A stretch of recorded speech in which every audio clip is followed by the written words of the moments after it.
Humarap muli sa Sandigan Bayan si dating Senador Bong Revilla para sa arraignment naman ang kanyang kasong malversation kaugnay ng flood control scandal. At tulad ng sa kaso niyang graft, hindi ulit siya naghain ng plea. Ang detalye sa agenda report ni Charmaine Abong ng Abante.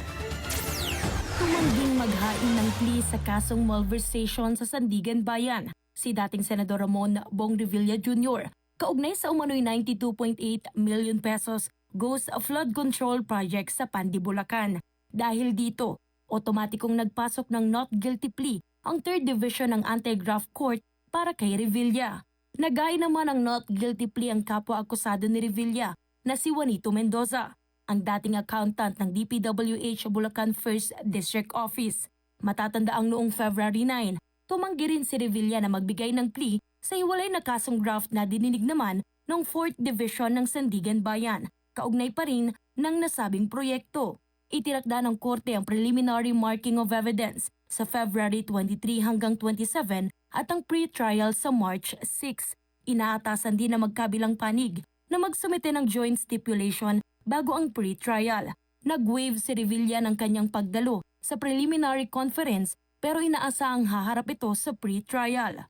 Hindi po siya binigyan ng sapat na pagkakataon para matanggap ang mga dokumento. Yung binanggit namin dati na may higit kumulang 700 pages na complaint na hindi siya na-furnish. Yung mga charge na umabot sa korte, hindi yun yung charge na lumabas doon sa ombudsman level.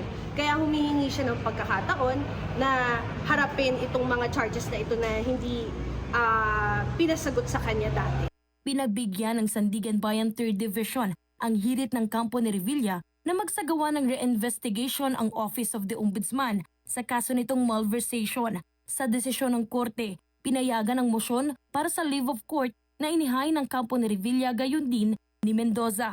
Inaatasan ngayon ng Ombudsman na muling busisihin ang reklamo at binigyan ito ng 60 days para maglabas ng resolusyon sa motion for reconsideration.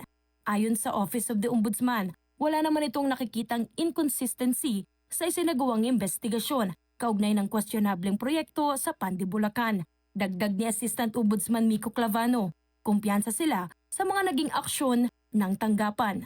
All these remedies that they are trying to assert are part of the legal strategy, of course. Kami, confident ho kami sa ginawa namin.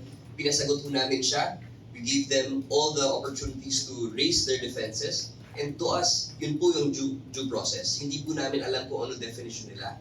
Pero sa amin, binigay na namin lahat at sinunod po namin lahat ng patakaran po ng ombudsman para po ibigay yung opportunity sa kanila para sumagot. At yun po ang kahulugan ng due process.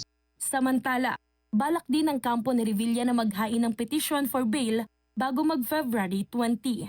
Para sa agenda, Charmaine Abong, Abante. Manatiling nakatutok sa Bilyonaryo News Channel. Sumubaybay sa aming social media accounts at mag-subscribe sa aming YouTube channel para sa mga bago at eksklusibong balita.